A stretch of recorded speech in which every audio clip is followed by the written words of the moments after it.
So, I want my computer to, okay, let's say I tell the person to write the word hello on the screen 100 times.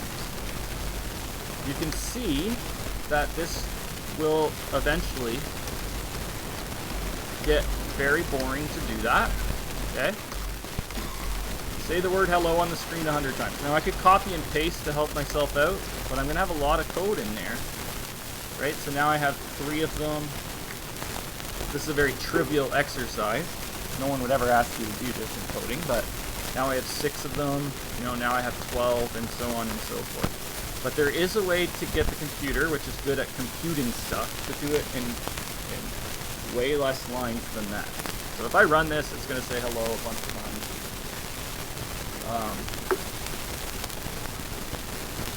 Let's see. What if there was a way to only write this line once, but just say to the computer, do it 100 times?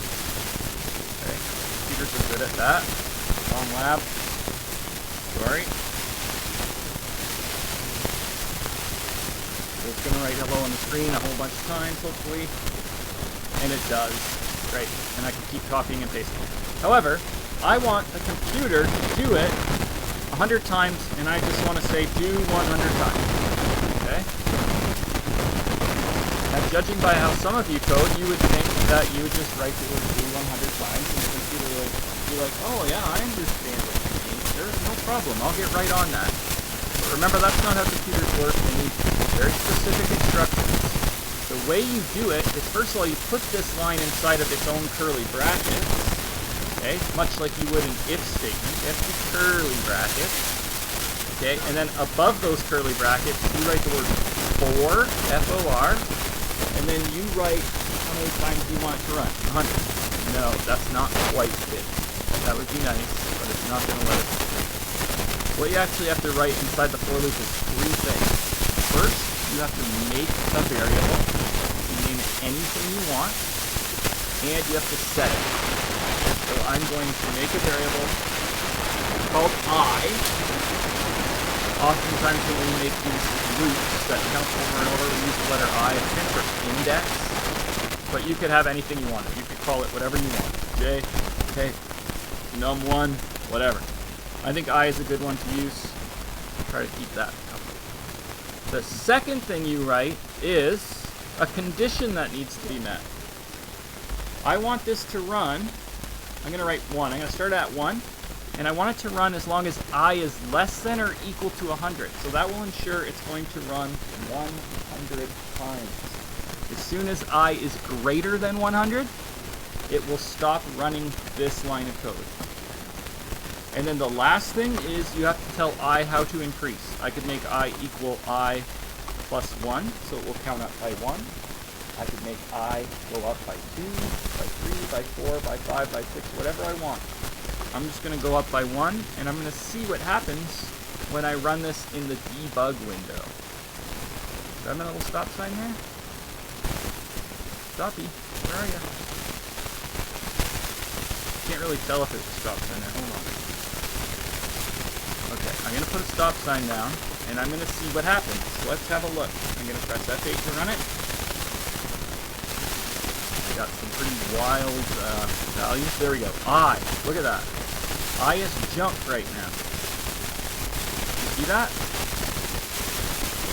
4,200,000. Why is it jumped? It's because it hasn't run this line to set it to 1. So if I hit F7 and go to the next line, I will be 1. And there it is. And then it's going to put hello on the screen. Now let me go check my screen and see if it put hello. Yes, it did. Okay. Great. Now I'm going to run it again. What is I now? See that? It moved it up to 2. And I'm going to run it. Then it's going to put hello on the screen. And it should do it 100 times. Do you want me to step through 100 times? Look at it. You can see it counting when I hold F7. It's moving up and down weirdly. That's just because I'm zoomed out. But if I hold it like this, I should have 55 hellos on my screen right now. Someone want to count those for me? Okay. Watch what happens when I get to 101. I should have set it to 10 or something. not good video material. That's why my YouTube channel is not taking off like I hope. Okay, so I is 100, and that's cool. That still meets this condition. I is still less than or equal to 100. Now I'm gonna run it. I is gonna be 101, so it's not gonna run this code. It's gonna skip out of there, just like an if statement. See how it skipped out of there and stopped? Okay. And then it returns at 0, and it has written hello on the screen 100 times. So that's good. We actually have a variable that keeps track of where we are in the loop. So if we wanted to print the number, let's print the numbers 1 through 100. Let's just put I on the screen, because it's clear that I is going from 1 to 100. So if I run this code, this will print 1 through 100 on the screen. See that? Pretty neat, hey? What if I get rid of the end line? Watch this. Writes them all beside each other. No spaces.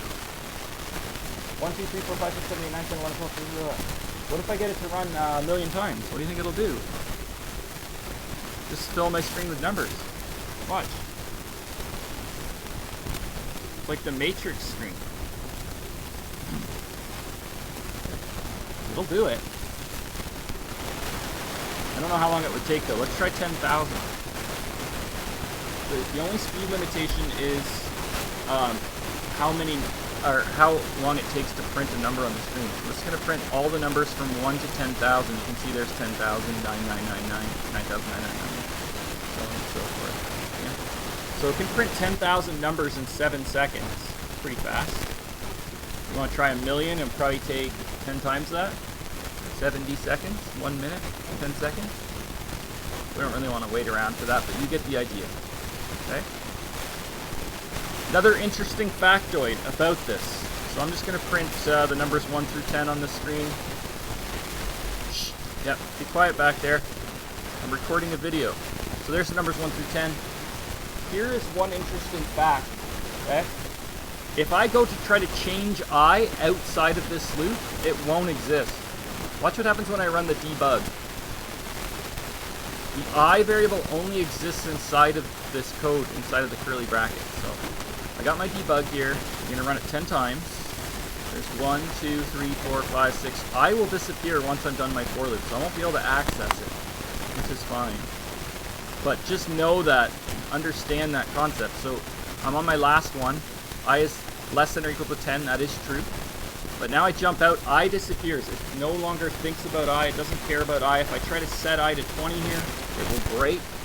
It says I is not declared. It only works inside of this curly bracket. Okay? It's there to protect you from doing silly things later on when we start coding more complicated things. So that's good. What if I wanted to start a number at like 100 and count down? No problem. I'll start it at 100. I'll just have to change my condition to make sure it runs as long as I is greater than or equal to 0 or 1. And then here, watch what happens if I leave it as +1. I don't think it'll even run, because it'll run forever. Look at that. Not stopping. Because I is always greater than or equal to 0, and it's just making I increase. So it's just printing every number as fast as it can. I made one little screw up there. I forgot to say make I count down. Now this condition can be met because there will be a point when I will be less than 0 and it will stop. When your computer freezes at home, okay, watch what happens here if I don't see out anything and I put a plus here. Okay? This is basically some sort of code that's running forever and is stuck in this loop. And my program freezes. Have you ever had a program freeze before on your Windows? Probably 25 times a day, right? Actually, it quit. It knew, and for some reason, it knew it was never going to stop, so it just like quit on itself. Is that right? Let me put something in here like I equals I plus 1. Just some dumb code. Will it run forever or will it stop? It stopped itself. That's amazing. I don't know why it did that. It should run forever. It's stuck in a loop. Anyways, that's how you get the computer to count for you. There you go. Okay.